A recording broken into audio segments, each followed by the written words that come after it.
So guys আজকে আমি কোনো রকমের ব্লগ করতে আসিনি। প্রথম কথা, আজকে একটা ছোট ডিসকাশন করার আছে, যেটা আমি করব। যারা ভিডিওটা দেখছো লাস্ট অবধি অবশ্যই দেখবে। দেখো, আমরা নিজেদের পরবর্তী যে জেনারেশন আছে সেটাকে একটা অমানসিক জেনারেশন তৈরি করছি, যার মধ্যে কোনো দয়া মায়া কিচ্ছু নেই। দয়া মায়াহীন একটা জেনারেশন। কথাটা কেন বলছি, শুনতে খারাপ লাগলেও এটা সত্যি কথা।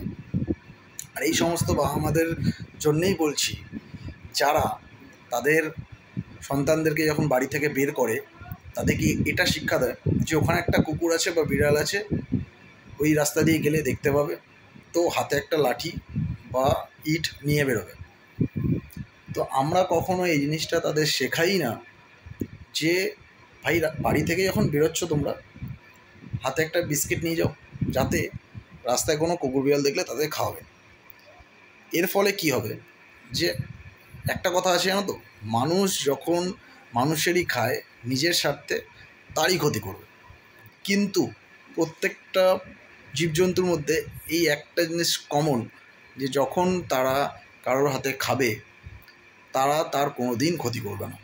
এই জিনিসটা আমরা শেখাই না, আমরা তার উল্টোটাই শেখাই, যে তাদের দেখলে ইট পাটকেল মারবে, তাদের দেখলে হাতে লাঠি রাখবে, যেন তারা আমাদের শত্রু।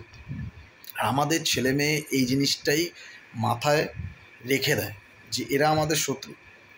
এর ফলে কি হচ্ছে ভাই, এতে ক্ষতি নিজেদেরই হচ্ছে। আপনি যখন বয়সকালে কিছু বলতে পারবেন না, একই জায়গায় মলমূত্র ত্যাগ করবেন, তখন কিন্তু আপনি সেই একটা অবলা পশুর সমান। আর আপনার ছেলেমেয়ের কাছে আপনি একটা বোঝা, কারণ আপনি তাদের ঘর নোংরা করছেন।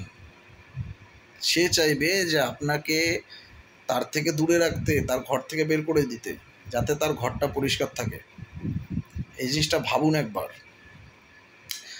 আমাদের এই একটা ভুল শিক্ষাই কিন্তু আমাদের জেনারেশনটাকে অমানুষ তৈরি করছে, ঠিক আছে? এবার অনেকে বলবে, ভাই যে আমরা কি আমার ঘরদোর পরিষ্কার রাখবো না, এই কুকুর বিড়াল এসে আমাদের ঘরের আশেপাশে নোংরা করছে, মলমূত্র ত্যাগ করছে। ভাই, মলমূত্র ত্যাগ করছে, তারও অনেক ব্যবস্থা আছে। তুমি ওটাকে একটা আলাদাভাবে ভাবতে পারো যে কী করে সেটাকে কমানো যায়। আর এই জিনিসটা কিন্তু আছে ভাই, যে যে কুকুর বিড়াল যে বাড়িতে খায় সেখানে কখনোই মলমূত্র তারা ত্যাগ করে না, তারা দূরেই করে। কারণ যেখানে থাকে সেখানে তারা নোংরা করে না, এটা মানুষ করে, মানুষের স্বভাব এটা, ঠিক আছে? তো তুমি যদি তাদেরকে এই এত টাকা পয়সা তোমাদের রয়েছে, এত টাকা বাজে খরচা করো, তাদের একটা যদি অল্প করে ভাত খেতে দাও, এক মুঠো ভাত বা একটা রুটি দাও, খুব কি মানে তোমার ধন সম্পত্তি অনেক কমে যাবে? কমে যাবে না। তো এটাও তার একটা উপায়, ঠিক আছে?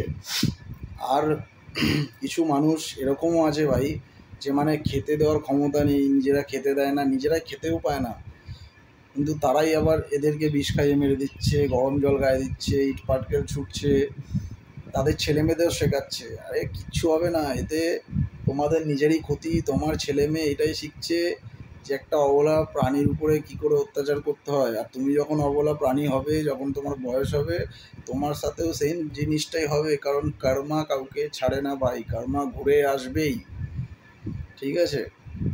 তো এইটুকুই বলার ছিল, যে ভাই যারা আমাদের পশুপ্রেমী রয়েছো, কাইন্ডলি একটু ভিডিওটা শেয়ার করো, যাতে এই সমস্ত মানুষদের কাছে পৌঁছায়। তো আজকের জন্য এইটুকুই।